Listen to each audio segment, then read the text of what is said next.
Every 5 years, something remarkable happens in Zambia. Streets come alive, political songs echo through neighborhoods, convoys fill the roads, social media becomes a battlefield, families argue, friendships are tested, and for a brief moment, the entire nation believes that change is just one vote away.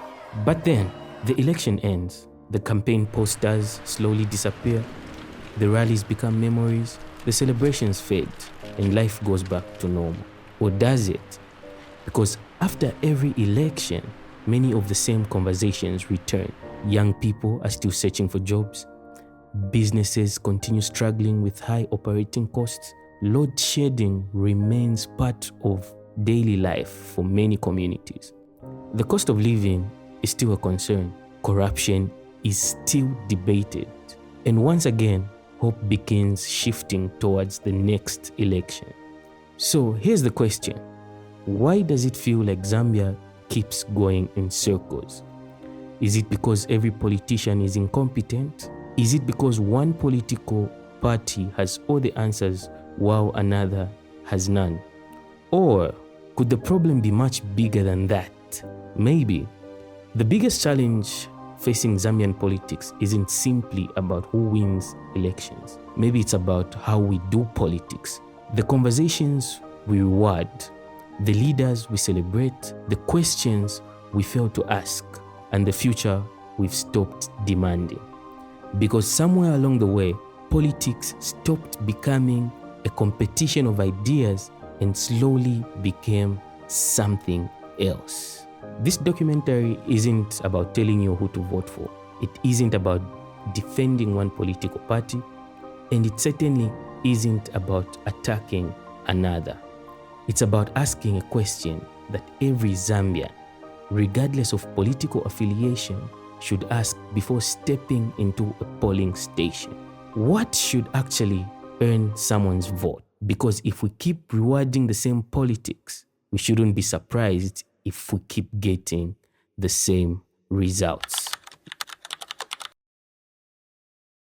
If you ask most Zambians what politics feels like today, chances are they won't describe policies. They will describe conflict, arguments, rivalries, division. Somewhere along the way, our politics stopped becoming a battle of ideas and became a battle of identities. Political parties have begun to resemble football clubs. Once you've chosen your side, every criticism feels like a personal attack. Every success belongs only to your team. Every failure belongs to the other. Elections are supposed to end campaigns. Instead, they often begin another 5 years of campaigning. Every speech becomes a response. Every interview becomes an accusation. Every headline becomes another chapter in an endless political rivalry. Imagine this, hiring someone to build your house. But instead of showing you the blueprint, they spend the entire meeting explaining why the previous builder was terrible. At some point, you would interrupt and ask, I understand what was wrong before, but what exactly are you going to build? That's the question every voter should be asking. Because criticizing yesterday is not the same thing as creating tomorrow. Every government inherits problems. Some problems have existed for decades. Others are the results of difficult global events, economic pressures, or long-standing structural challenges. The real test of leadership isn't whether problems exist. It's whether leaders can present a credible plan to solve them. And that's where something important seems to be missing. Vision. Not just promises, not just slogans. Vision. The ability to describe a future so clearly that people understand not only where they are going, but why they are going there. Because without vision, politics becomes reactive. Every decision is about today's headline. Every speech is about today's controversy. Every campaign is about today's frustration. But great nations are rarely built by people thinking only about today. They are built by people willing to think 20 years ahead. And maybe that's exactly where Zambia has lost its way.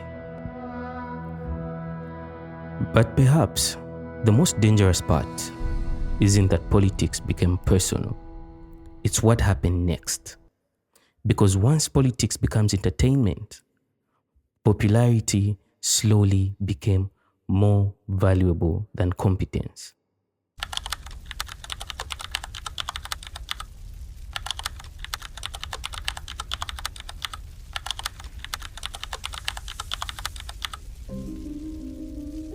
Democracy is one of humanity's greatest achievements.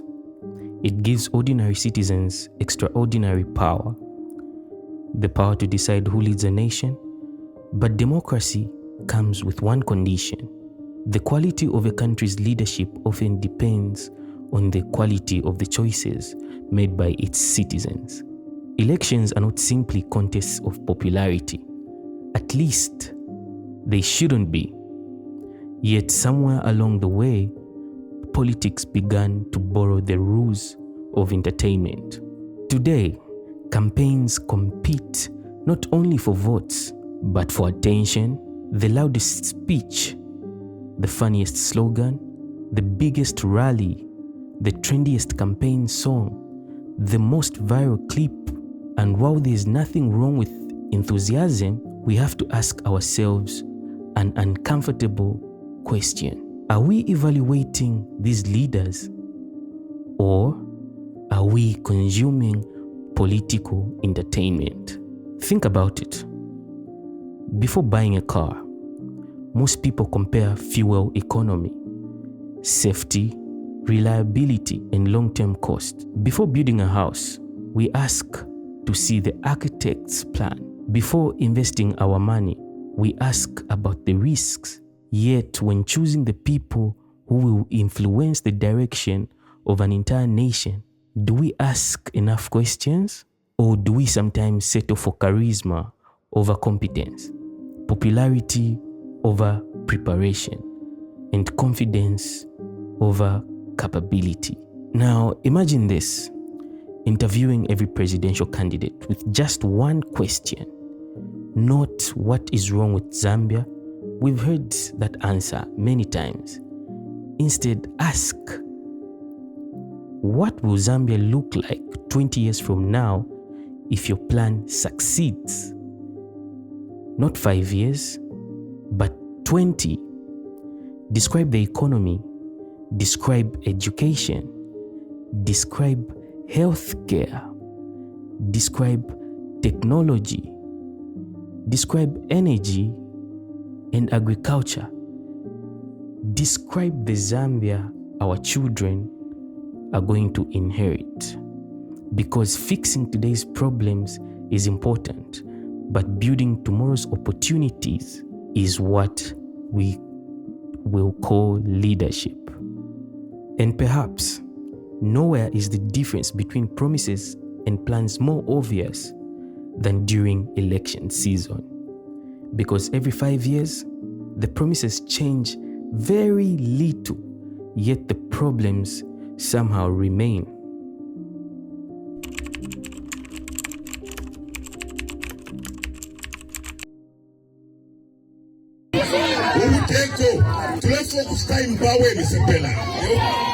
If every election promises the same future, why does it feel like we're still debating the same problems? There's a suffer which will never end, so we need change in this country. So that's why I've come this area and I need to vote. We need a new president. We need to change the president so can you have the jobs. All over, a lot of us don't have jobs here in this country. I'm here to vote so that maybe we can change the government, we want new leaders at least. Every election, we hear promises. Promises of jobs, promises of cheaper living, promises of reliable electricity, promises to fight corruption, promises to improve healthcare. And to be clear, these are not small issues. They matter. They affect millions of lives every single day. But here's the question we rarely stop to ask. If these have been central promises election after election, Why do they remain central promises election after election? Maybe the problem isn't that leaders recognize these challenges. Any serious leader should. Maybe the problem is that we often stop listening after the promise and forget to ask about the plan. To be there to produce 10 million megawatts of maize. It's our people. This is our... It's one thing to say we'll end load shedding. It's another thing to explain how. Will new power stations be built? How will it be financed? How long will construction take? How will the national grid be improved? What happens if rainfall is low? What role will solar, wind, or any other energy sources play? A promise tells us what? A plan tells us how. The same is true for jobs. Creating employment isn't simply about saying we'll create 1 million jobs. Where will these jobs come from? Agriculture, manufacturing, mining, tourism, technology. Which industries will grow? What skills will young people need? How will businesses be encouraged to invest? These are difficult questions, but they are the questions that separate a campaign speech from a national tragedy. Imagine a young person graduating today. They are not just looking for hope, they are looking for direction. They want to know, what kind of country am I preparing to work in? Will Zambia become a regional manufacturing powerhouse, a leader in agriculture, a technology hub, a tourism giant, an energy exporter, or all of the above? These aren't just economic questions, they are questions of vision. A nation without a shared destination can spend years moving without ever feeling like it's arriving, because movement is not the same as progress. And perhaps that's why so many elections begin with hope and end with frustration. We remember the promises, but too often we forget to demand the roadmap. But here's something fascinating. Around the world, there are countries that once faced enormous challenges, countries that were poor, countries with limited resources, countries that many believed had little chance of becoming global success stories. So, what did they do differently?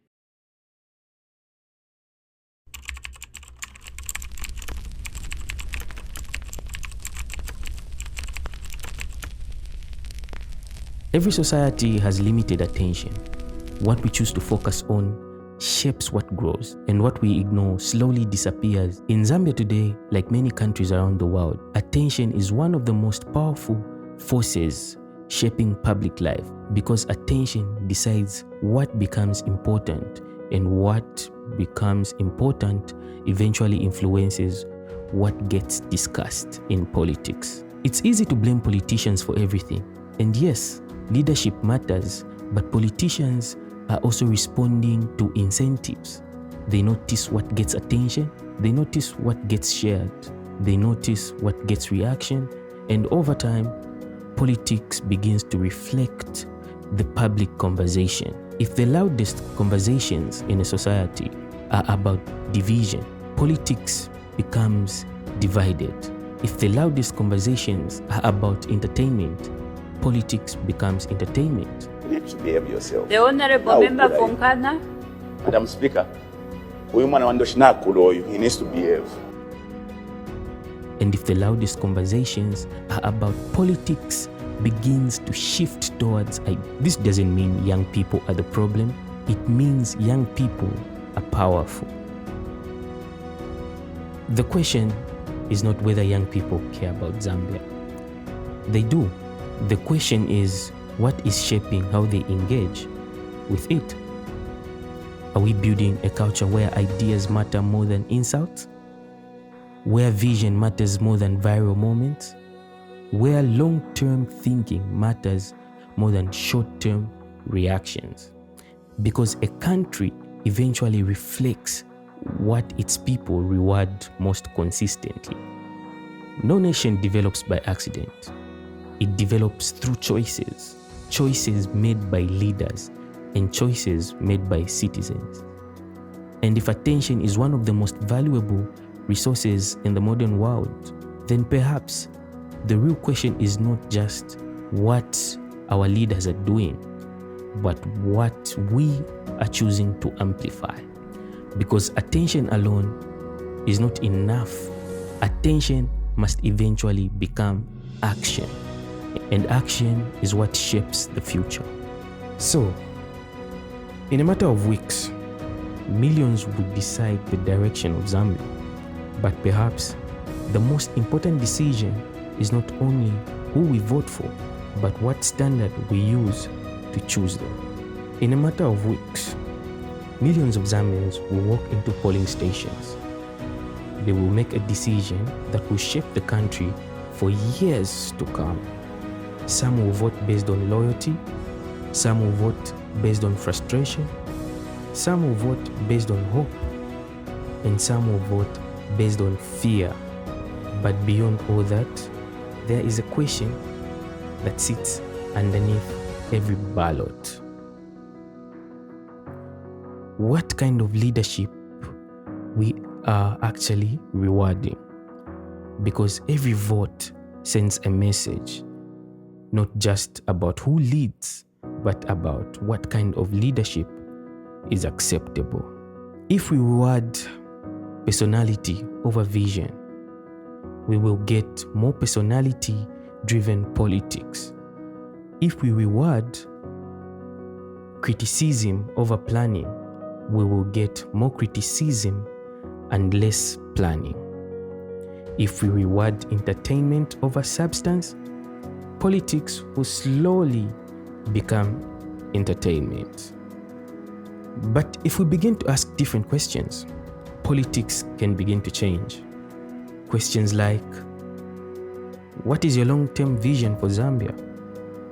How will you measure progress? What industries are you prioritizing for the next 20 years? What difficult decisions are you willing to make for future generations? A manifesto is not just a document. It should be a contract between leaders and citizens.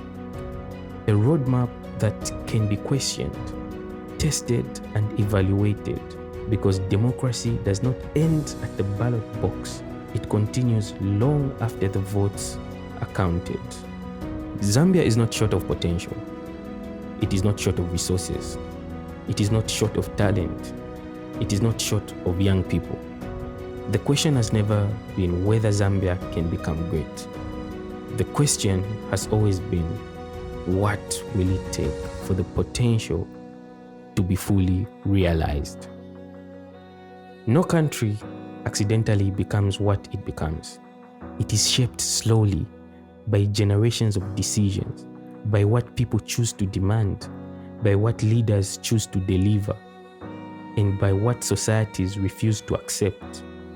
Because the future of a nation is not written in one election, it is written in the standards we set today and expectations we refuse to lower tomorrow. So as Zambia approaches these elections, perhaps the most important question is not simply who will win, but rather what kind of Zambia are we trying to build? And are the people we choose capable of building it? If this documentary has made you think differently about Zambia's future, share it with someone before the election. Not to change their vote, but to change the questions we ask.